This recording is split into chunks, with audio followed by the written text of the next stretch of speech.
Um, my name's, we'll just start with like a quick introduction. My name's Jeff.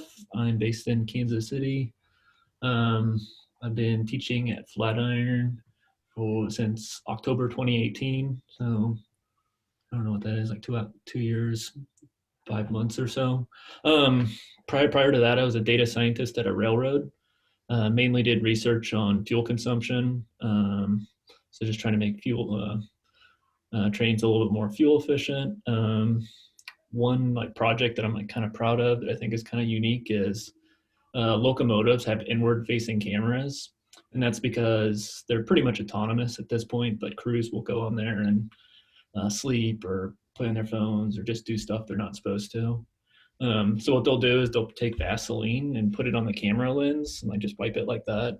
And I wrote an algorithm that predicts whether there's Vaseline on a camera lens or not based off the images. And um, I actually like spoke at it at a railroad conference, so I consider myself an expert, a world expert at identifying whether there's Vaseline or not on a camera lens. So if That's you have any awesome. kind of a weird application of data science, but I think it's kind of funny. But if you have any like images and you're not sure if there's Vaseline or not on it, I'll be happy to take a look at it and confirm. There will be Facebook articles. Railroad employees hate this man. Yeah. Yeah. We can all do a Zoom call where we just wipe Vaseline on our webcams. Yeah. It's definitely something that like with a quick eyeball test you can tell, but when there's 1,000 locomotives and you're getting an image every 5 minutes, it's not something that you want a human doing. You want like a machine doing. So, but who knows what you'll be doing later on in life? Maybe it's determining whether there's Vaseline or not on a camera lens. Cool. Let me start by sharing my screen. And you can see my screen, right? Cool. Yep. So we're going over some Bayesian statistics. So Bayesian statistics, the main thing is we have what's called a prior probability, which is really important. And we're going to talk about, so we're going to review the formula for Bayes' theorem. We're going to talk about what a multi-arm bandit is. We have some examples, and then we have some activities at the end. So start with the formula for Bayes. So this is, if you don't know how to read this bar, it's the probability that given B is usually how I read it first. What's the probability of A? So given it, so the probability of given being the probability of A is the probability of given A, probability of B, times the probability of A all over the probability of B.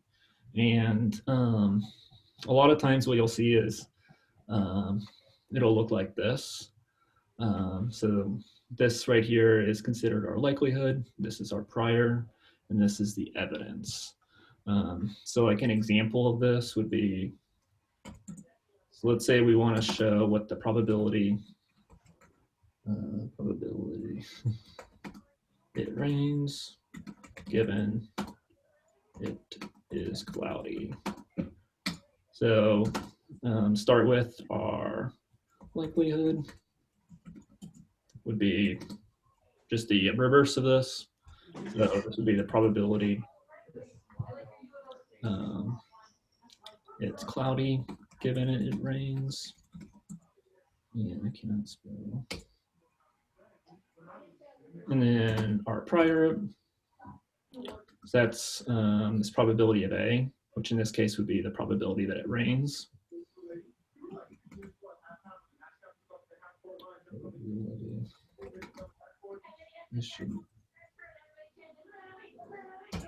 And then finally our evidence. So this would be the probability of B, which in this case is the probability that it's cloudy. So like how rare of an event is it that this probability B occurs? It's cloudy. And where this really comes into useful is with a lot of times with A/B testing. So there's this idea.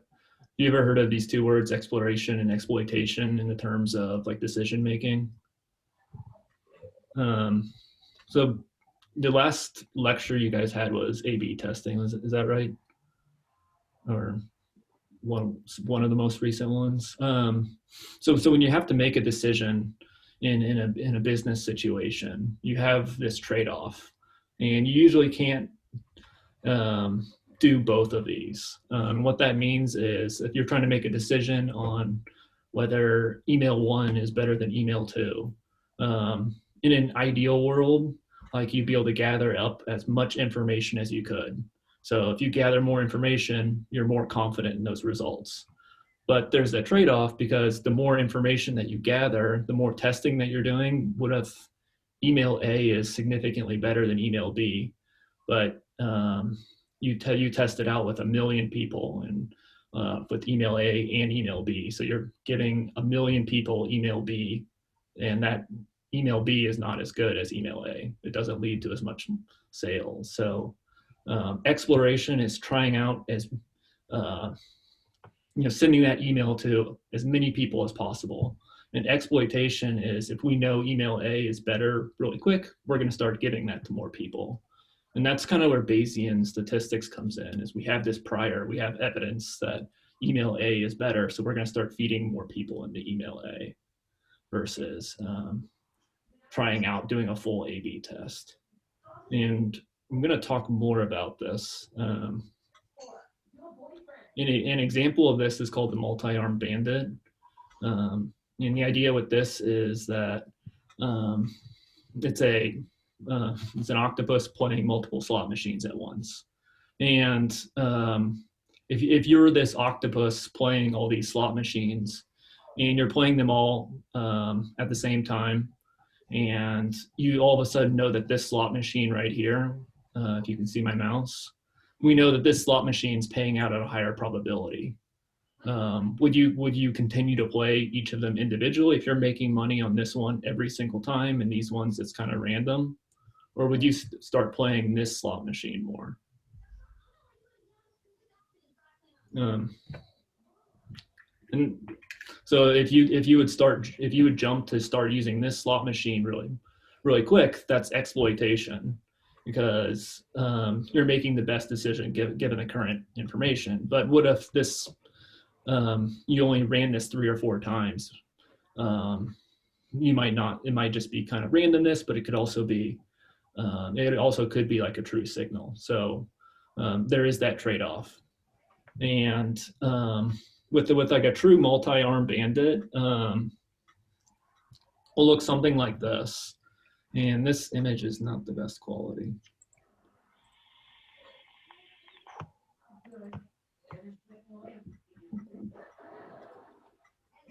Yeah.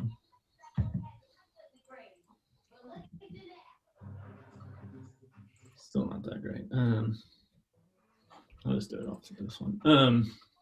But if you're trying to test out 3 options, so with traditional A/B testing, in this example, we're going to try each of the 3 options for 5 weeks. And then at the end, we're going to see which one is the best option. And in this case, option A is the best option. The green means it returns the highest value. So this light gray returns medium value, and dark gray returns a low value. And we see what the trade-off here is, that we're getting 5 weeks of testing, so we're really confident in these results. The downside of this is that we're testing out, so 33% of our customers are getting this low option for 5 weeks, and 33% of our customers are getting this medium option for 5 weeks. And then 33% of our customers are getting this high value option for 5 weeks. Versus a multi-armed bandit, which is this example right here. So in week 1, everyone gets 33% of our customers get this high option, 33% get this medium option, and 33% get this low option. But after that first week, we see that we're getting much more sales from the customers that got this, whatever this option was. then we say, okay, we're going to give more customers this. So this is that exploitation. We're making, given current information, we know that this option right here does better, so let's give it to more of our customers because we're making more money. So we got that prior knowledge. So after week 2, we see that again that this green option gives us the best result. So we're going to give this to even more customers, and then kind of slowly keep doing that. So the pro of doing this is that you're hopefully going to make more money because, or whatever you're doing, you're hopefully getting more value for for your company by knowing that we know that this option right here is the best, so we're going to kind of exploit that. Downside with this is this is kind of like a toy example where this green option A, it was the best, and each week it was the best. So a lot of times in a real world scenario, you test it out for a week. This first week, option A is the best, and all of a sudden, this option B is the best. So it kind of yo-yos back and forth. When that happens, you would go and move this gray option back up and start testing more people with the gray option.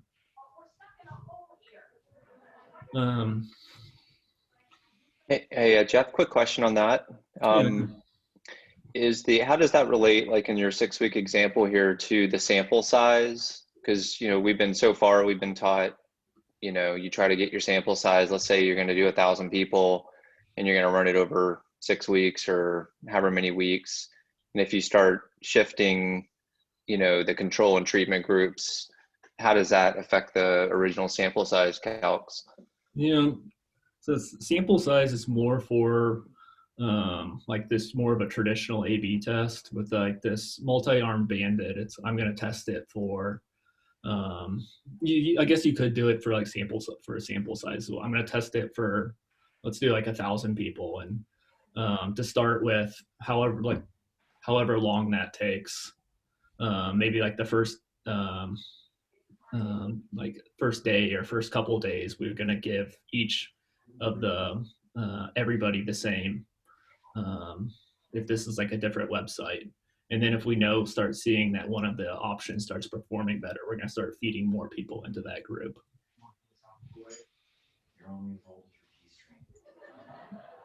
Does that kind of make sense?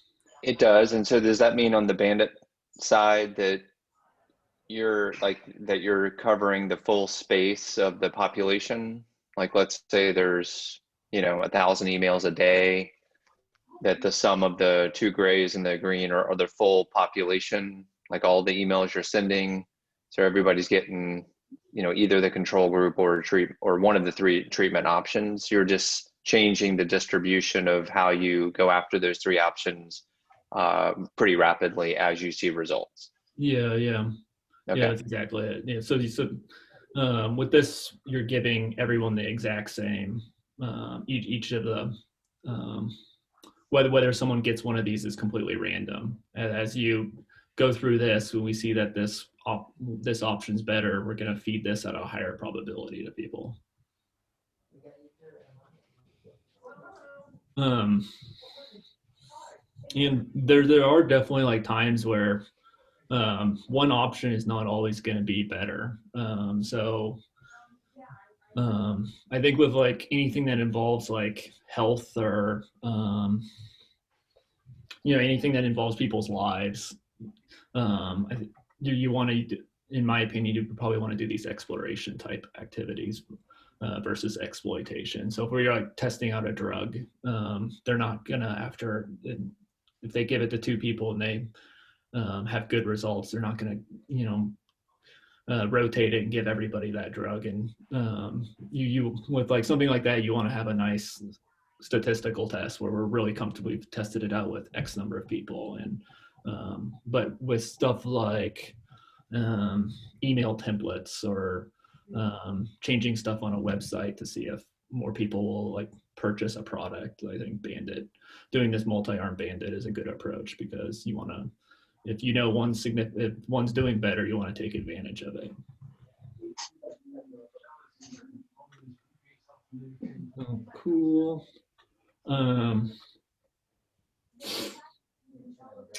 Yeah, and this is just kind of that same idea, is that if we know that this, if this option is performing at has like a 70% like click-through rate or something, then we'd want to send this to more people.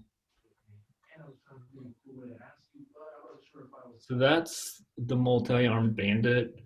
Any other questions about that before we go to some more Bayes theorem type stuff?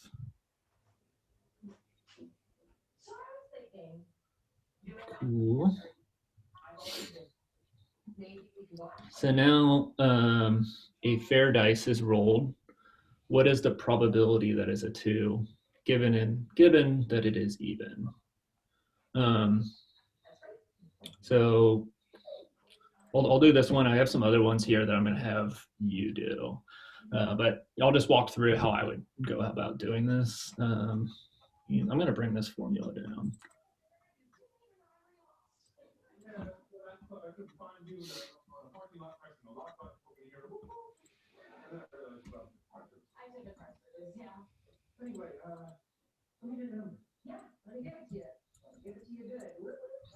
So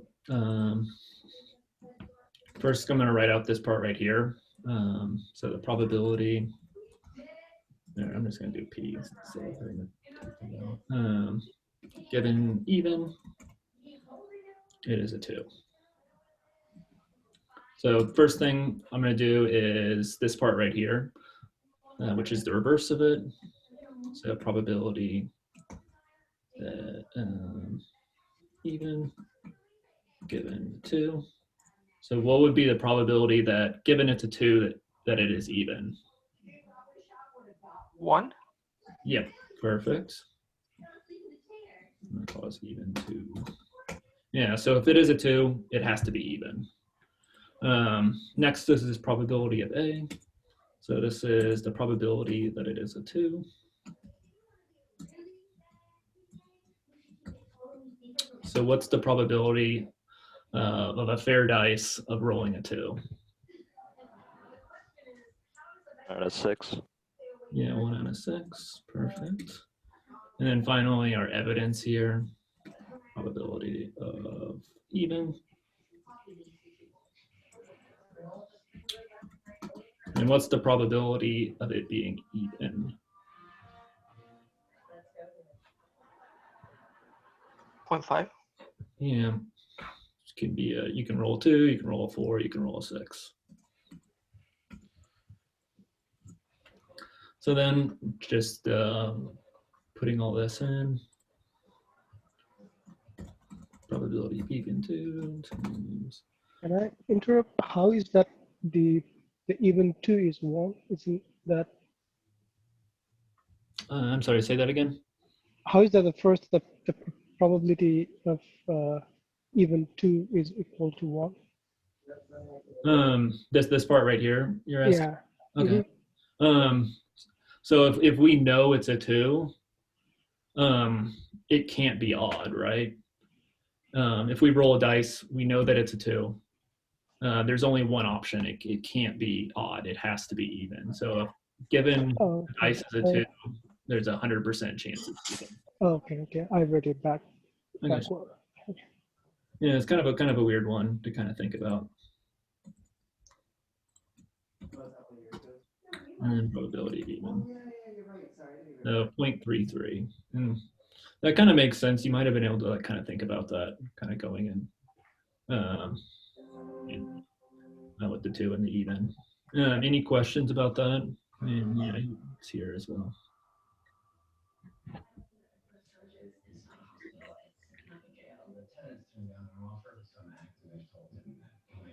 Cool.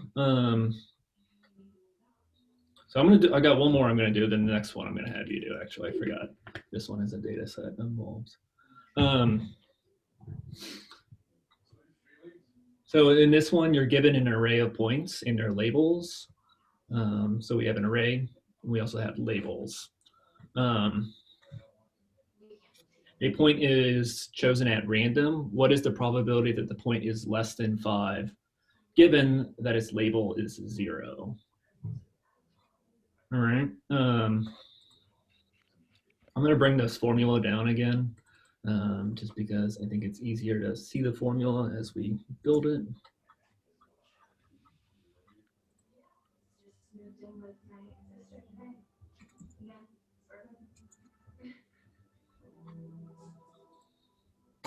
So first, write out what we're trying to solve.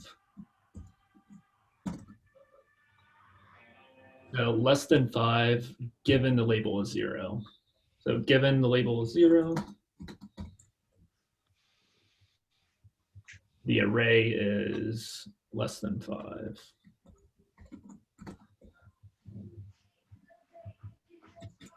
So first I want to do, I'm actually going to do this part last because it's probably usually the most difficult. These P of A and P of B are usually easy to do. So let's do P of A first, which is probability that the array is less than 5.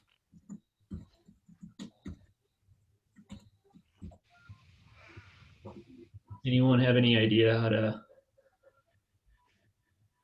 solve, want to walk me through how to code this? I have a data frame df. I want to get the probability of this column being less than 5.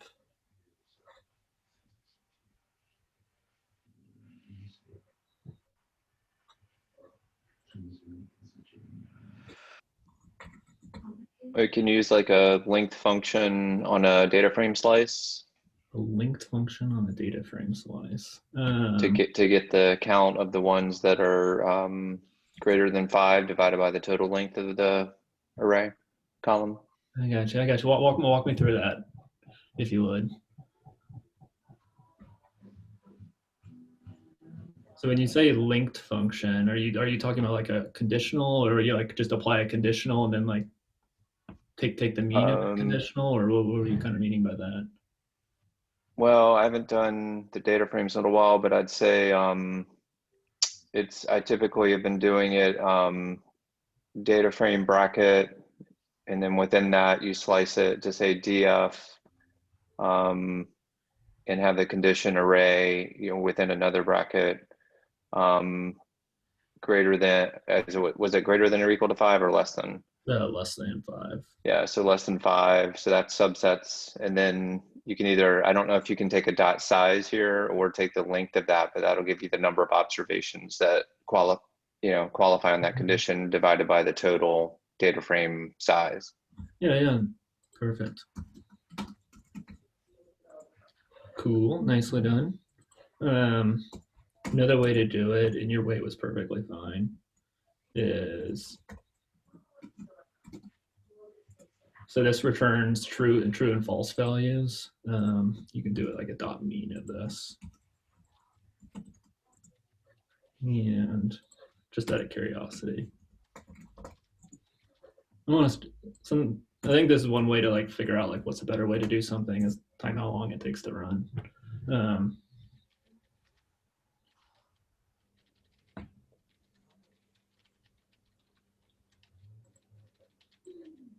But regardless, so it's a little bit faster doing it this way, but again, this isn't microseconds, so like 400 microseconds versus 100 microseconds is not noticeable. Cool, nicely done.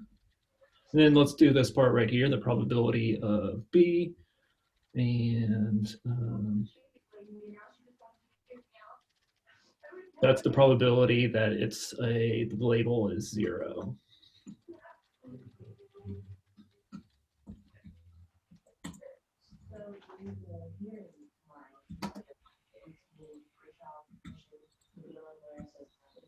Anyone want to give a shot on walking through this?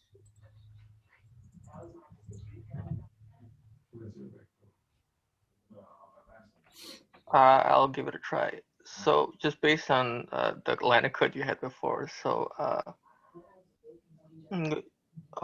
just open parentheses, or okay, so df array equal 0. That, yeah. Well, one thing, well, this is from the label. sorry, labels, yeah. Yeah. So then we'd have this.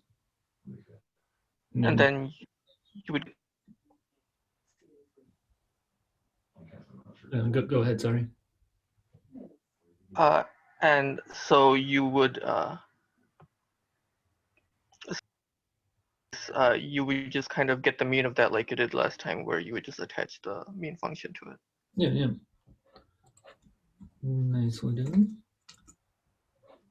So cool. Just want to double check that. I don't remember if it's supposed to be 0.5 or not. This is another way to do it. There's always, I think that's kind of the nice thing about pandas, but I think it can be kind of frustrating when you're first starting out, is that multiple ways to do things. But yeah, so 50% is class 0, 50% is class 1. I was thinking there was 3 classes for some reason, so I wanted to double check. But nicely done.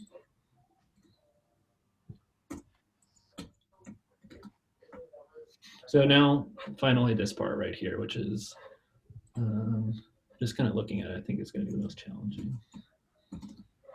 So first, given A, so this is that first part. So array is less than 5.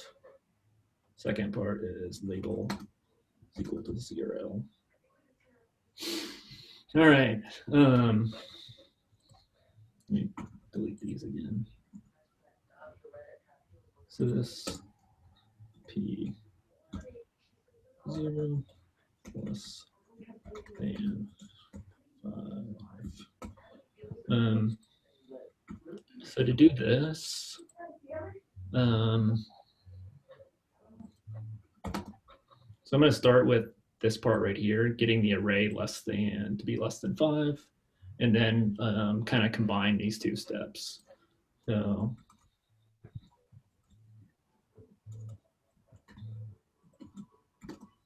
it's less than 5.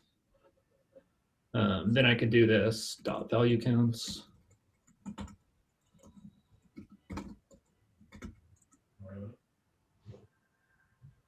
Value counts.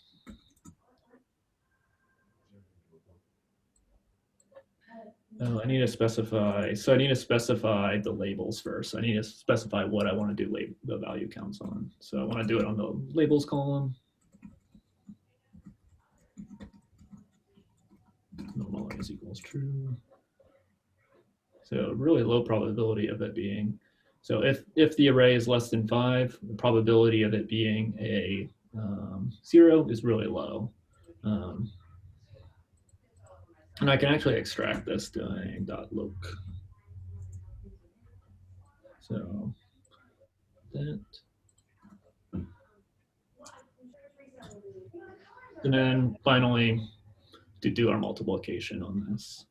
So this would be P of 0 plus 5 multiplied by probability of A. In this case, probability of A is this right here. Wrap this in parentheses and divide by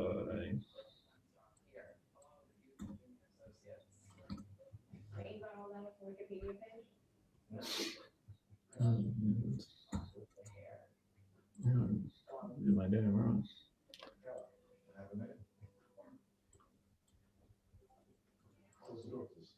So wrap it in parentheses, do our multiplication, probability of A, which is probability less than 5. I think I had a rogue equal sign in there. And then probability of 0. There it is. Cool. Any questions about that?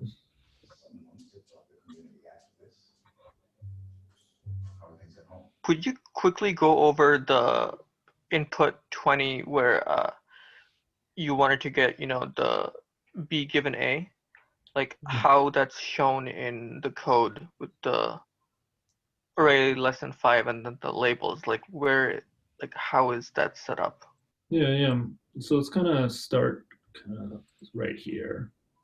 So what this code right here is, it just returns rows where the array is less than 5, right? Yeah. then this code right here, what it does is from this subset of the original data frame, it just grabs the labels column. Okay. And then I chain on value counts. And so we see that it's pretty skewed, and the normalize equals true, puts it in a percentage for you. And then dot loc 0 returns that.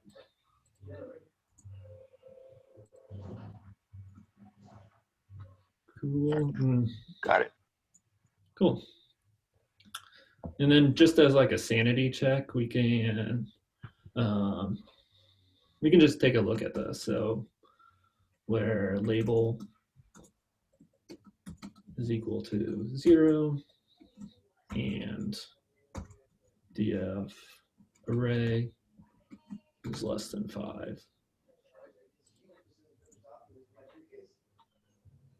And it's labels plural. So there was 4 instances.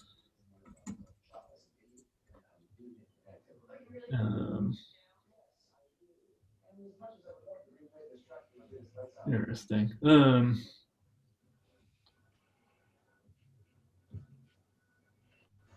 Maybe we did this wrong.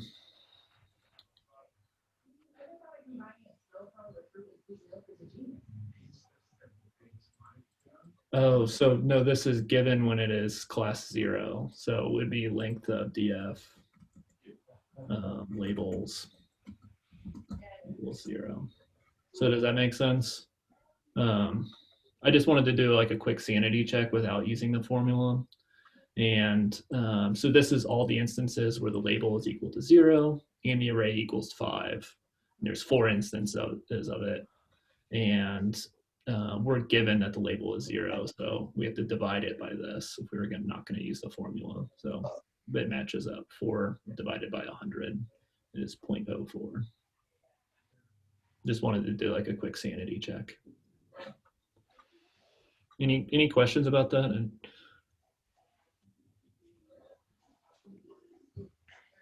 all right, I have one for everyone to do. Do you guys have you ever used Google Colab before? Or anything? Or do you guys use Jupyter notebooks? Are you comfortable with that? Yeah, so open a Jupyter notebook. You can also use Google Colab. It's sometimes just an easy way to. It's a Jupyter notebook running on a Google server. They're nice because they're just a quick way to like do stuff, and it's just a Jupyter notebook. You don't have to install anything, and but either open a Google Colab or a Jupyter notebook, and I'm going to give you everyone this prompt.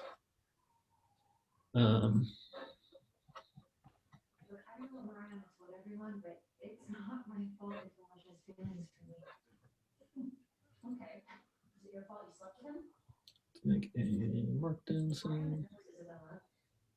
Considering what you've done, I don't think you have the right to refuse to move out.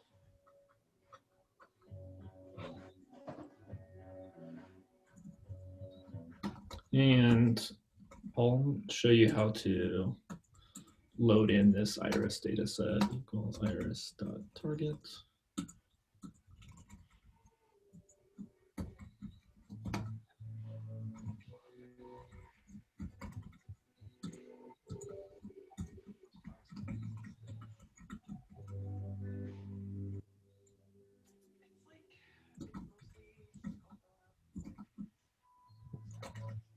Feature names.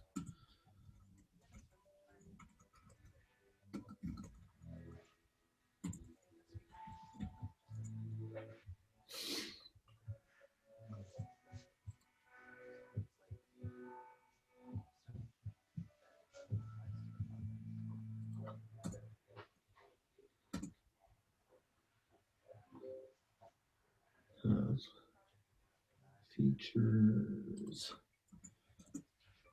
There it is. So I'll post this in the Zoom chat, so you don't have to copy my code. So first step, we're going to import pandas. Then we're getting this iris data set from scikit-learn. It's a famous data set on flowers. It's famous in the machine learning world because you can get really good results with it. Then this next line is just taking it and putting it into a pandas data frame, just because pandas data frames are much easier to use than like a NumPy array.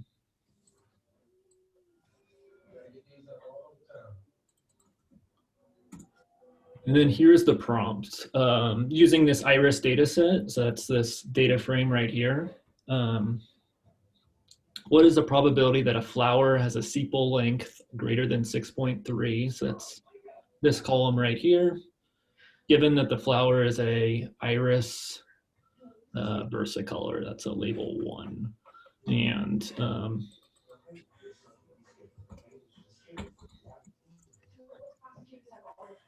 yeah, so it's iris dot.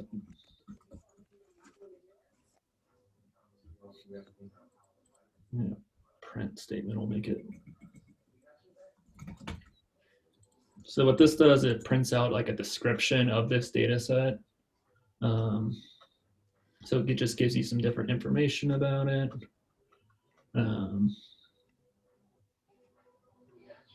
If you're curious. But given that it is, the target is 1, what's the probability that the sepal length is greater than 6.3 is what we're trying to solve.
How's it going? Do you want more time?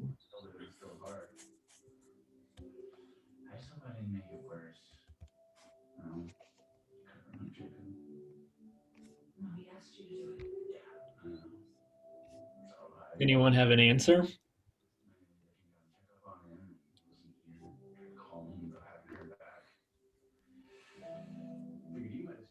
Quick question, is the target the same thing as the label? Sorry, I might have missed it. Yeah. Oh, gotcha. Yeah, so when flower is equal to, or when target is equal to 1 is Okay, thank you. Sorry.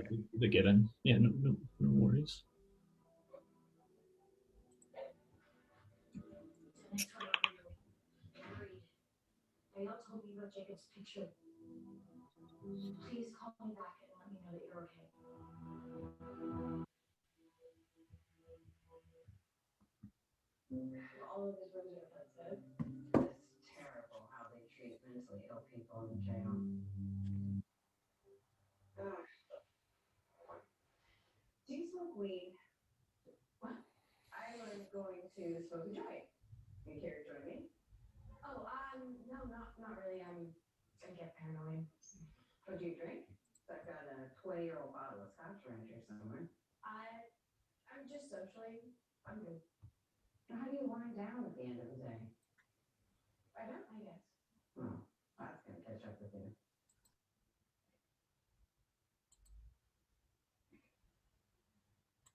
I'm gonna start going over it at 20 after, so couple 3 more minutes.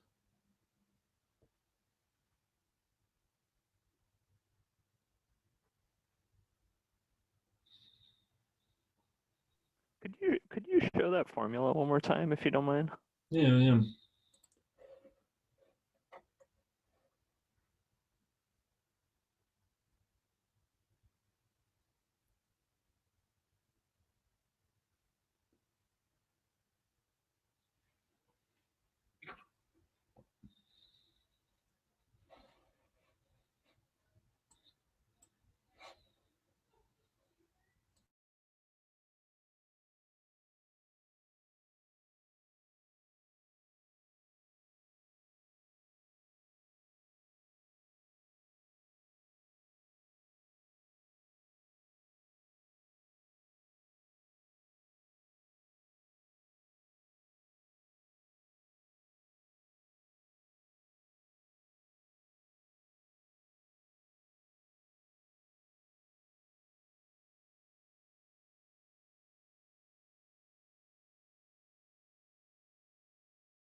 All right, I think I'm gonna start going over it now.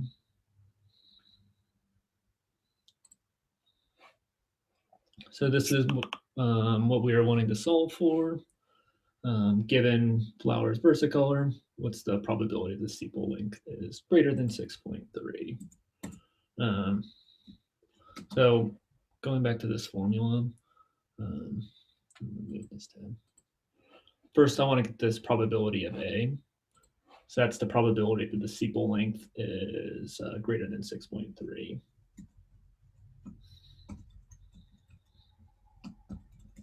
It is greater than 6.3. So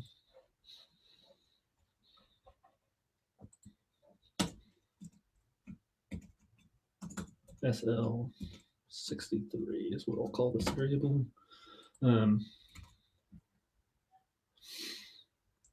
So first I want to grab this column.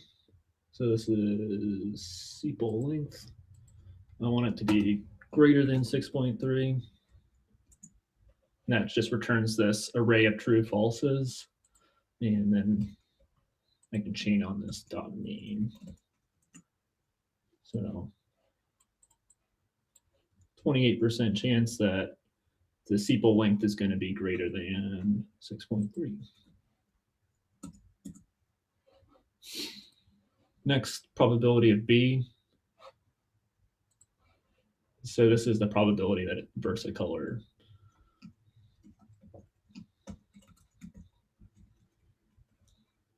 Versicolor. P verse.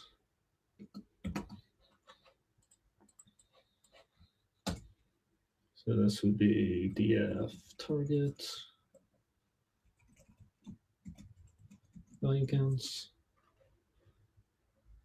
So normalize equals true.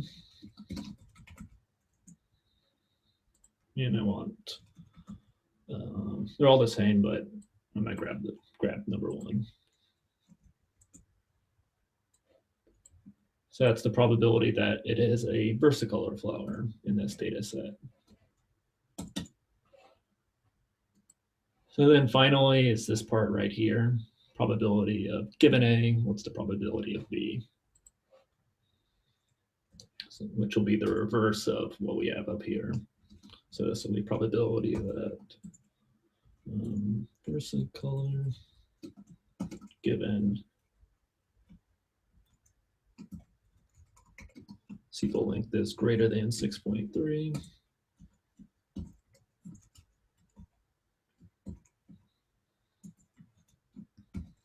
Sepal length 63. So first, so this is given that the sepal length is greater than 6.3. So that's what I want to filter for first.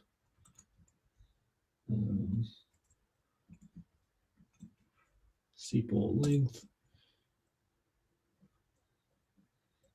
is greater than 6.3.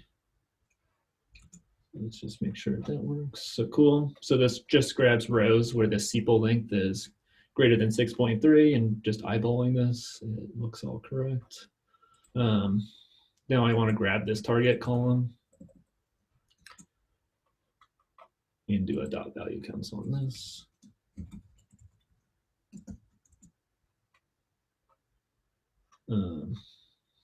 Cool.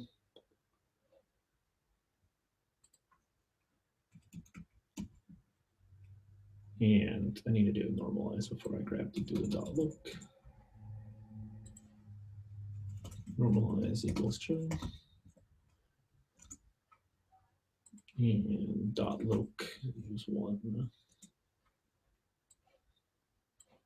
So given that the sepal length is greater than 6.3, probability that it is a versicolor flower is 0.26.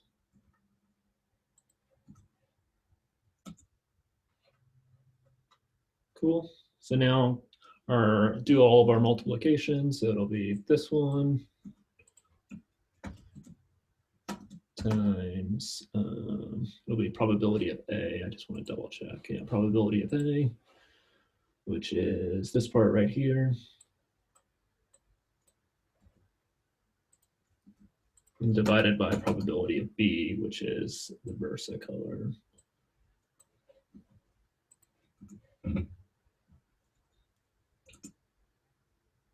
So cool. So given that it is a versicolor flower, the probability that the sepal length is greater than 6.3 is 22%. Cool. And then just to like I did last time, I want to do another sanity check. So first I'm going to filter the rows for all flowers that are where the sepal length is greater than 6.3 and the flower is versicolor, and I'm going to divide it by all the rows where the flower is a versicolor. So sepal length is greater than 6.3 and the target is equal to 1. So grab the length of this. Divide this by all the instances where the target is equal to 1. Wrap that in square brackets and take the length of that.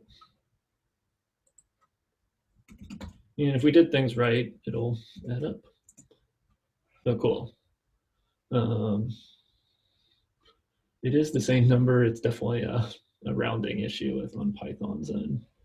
Well, cool. Any questions?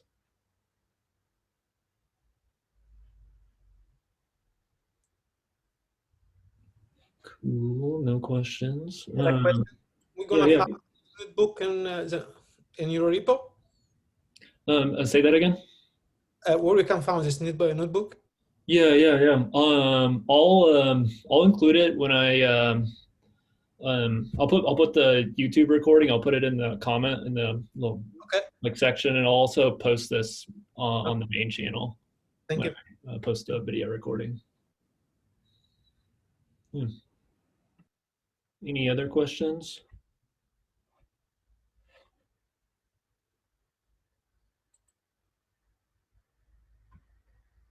Cool. And then this is just kind of a fun little example of,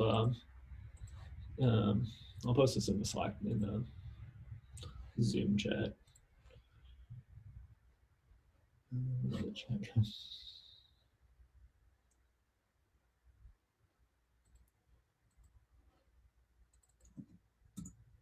Using Star Wars and in Bayesian statistics, I'd recommend checking out.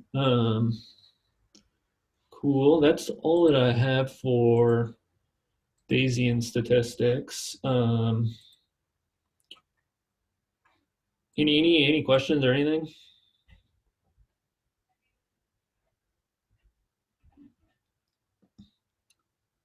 Cool. I got one thing. This is completely optional. I'm a big fan of what I call coding challenges, and this is completely optional. So if you have to leave, feel free to jump off. But in a lot of times in like interview settings, they'll ask you to like code something on the spot, and I think it's a good time to like practice this now, because you're inevitably going to bomb some, and it's better to bomb them now than when someone's like kind of watching you do it. So so I got this. Again, it's completely optional. Try to solve this, and you can't use a for loop. So it's probably pretty easy to do with a for loop, but see if you can solve it without a for loop. And I'll give everyone 3 minutes. So what the idea is, make an array 1, 2, 3.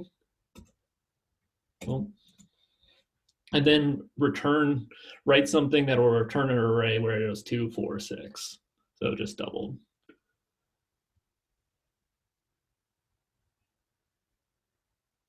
And I'll give everyone 3 to 4 minutes.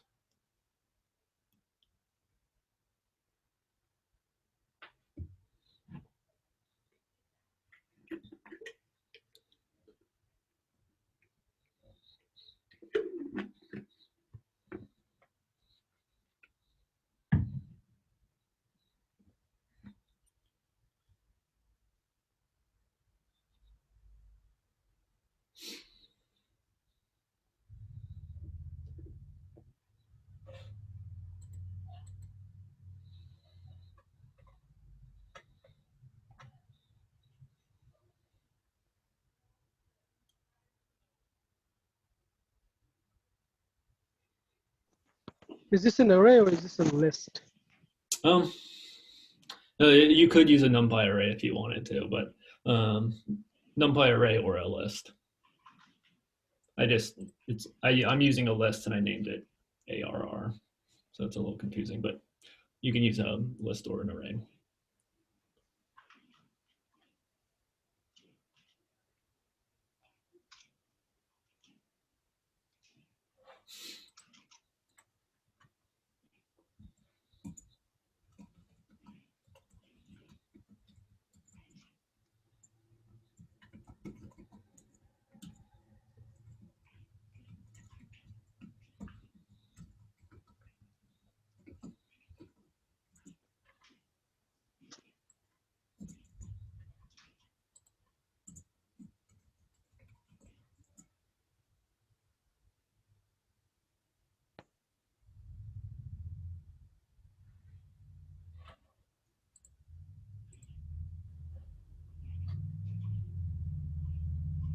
I write it.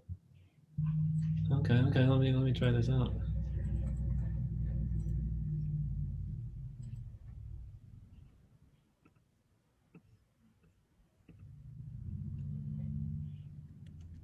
We can just create an array, L1. I mean, you should just be able to broadcast, multiply, right? If it is an array. Yeah, let me try this one first one real quick. So if x is divisible by 2, yes, for this instance, we just want it. We want to return where it's multiplied by 2. So to go from 1, 2, 3 to 2, 4, 6, you want to multiply it by 2.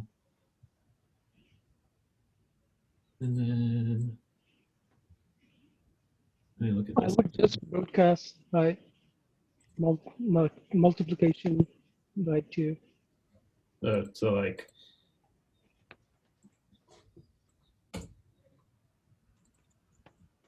so you could like do something like this. Now it's supposed to use a for loop. Yeah, I was gonna say that. So this is technically it's list comprehension, which is a for loop. I would try to do it another way without this without a for loop. And I saw someone else posted this. Let me copy it down.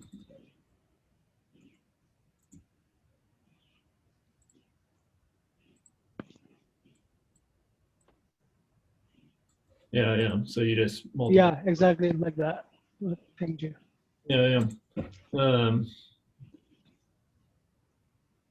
like this. This is it's simple, but it's honestly I did it a different way. So I did it a little bit. Did it with a map function and put in my array, and then to actually return it, you got to wrap it in the list. So this is funny. With it being an array, you can do this, but with it being a list, it would not work. Right.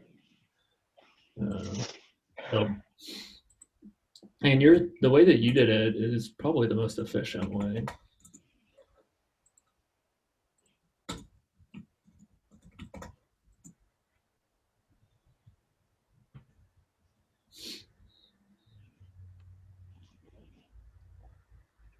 Interesting.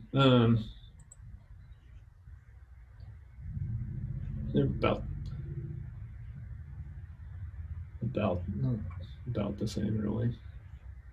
Does that make sense? Like just multiplying it by 2, and then I don't see people use map functions a lot, but they're definitely useful in pandas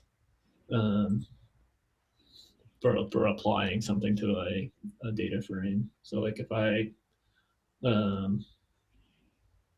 wanted to make a quick function, multiply by 2. You could also do apply. What's the difference? Yeah. And then if my data frame up here, I don't remember what my columns are.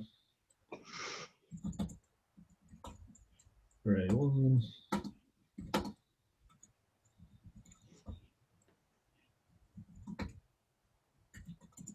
Multiply 2.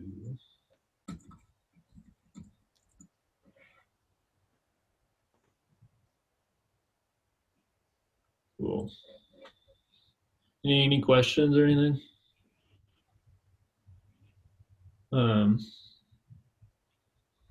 Cool. But if you're ever like wanting to like just practice stuff, I really like this website, Code Wars. This is just for practicing little like coding challenges, and it's a free website, and they just have little like coding challenges, and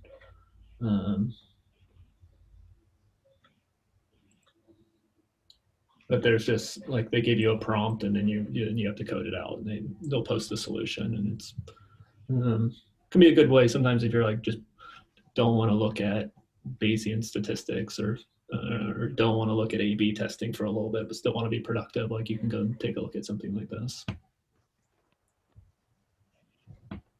Well, cool. Any questions before we wrap up? That's all I had.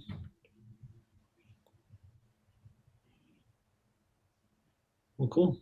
Well, have a good Friday, rest of the Friday, and a good weekend. See you later, everyone. Thank you. Thanks, Jeff. No problem.